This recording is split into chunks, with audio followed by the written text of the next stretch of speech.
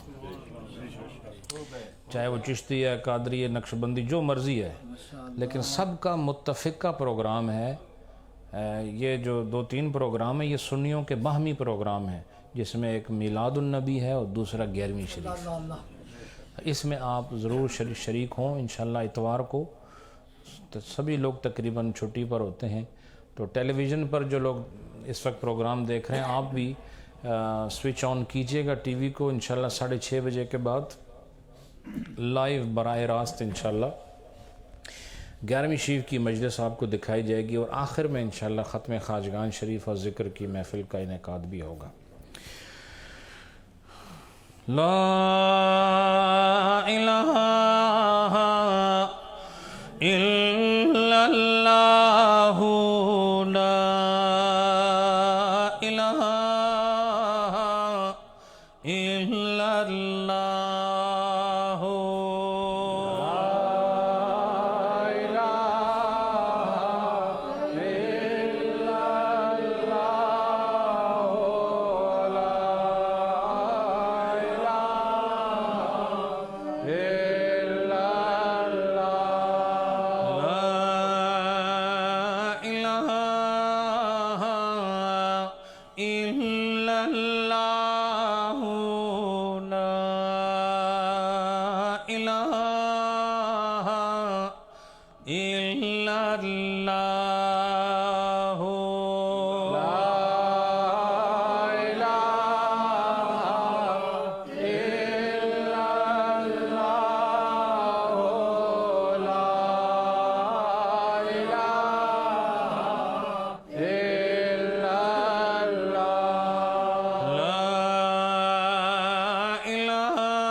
لا الہ الا اللہ الا اللہ الا اللہ، لا الہ الا اللہ الا اللہ الا اللہ، لا الہ الا اللہ الا اللہ الا اللہ، لا الہ الا اللہ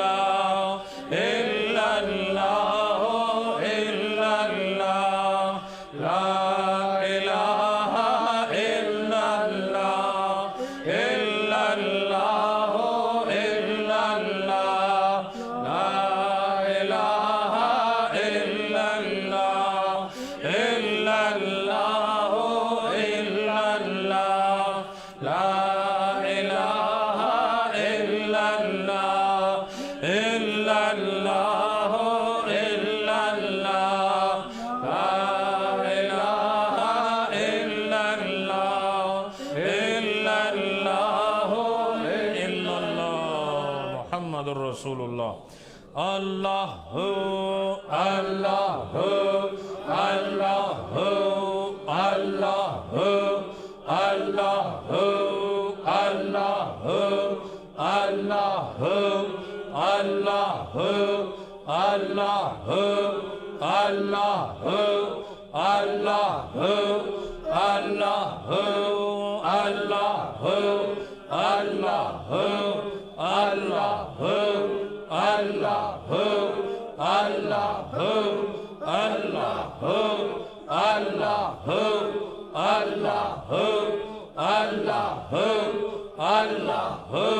اللہ اللہ اللہ اللہ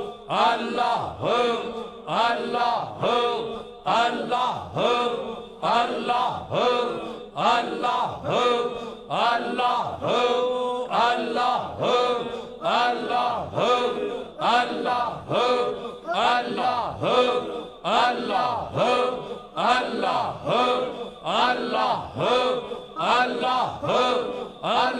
اللہ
رسول اللہ.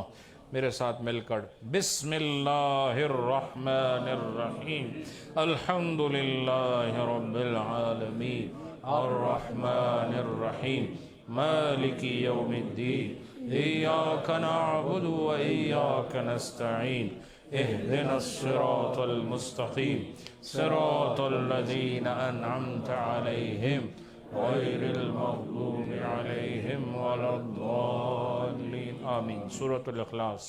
بسم اللہ الرحمن الرحیم قل هو اللہ احد اللہ الصمد لم یلد ولم یولد ولم یکن له کفوا احد قل هو اللہ احد اللہ الصمد لم یلد ولم یولد ولم يكن له كفوا أحد قل هو الله أحد الله الصمد لم يلد ولم يولد ولم يكن له كفوا أحد آمين. الحمد لله رب العالمين الصلاة والسلام على محمد وعلى آله وأصحابه أجمعين.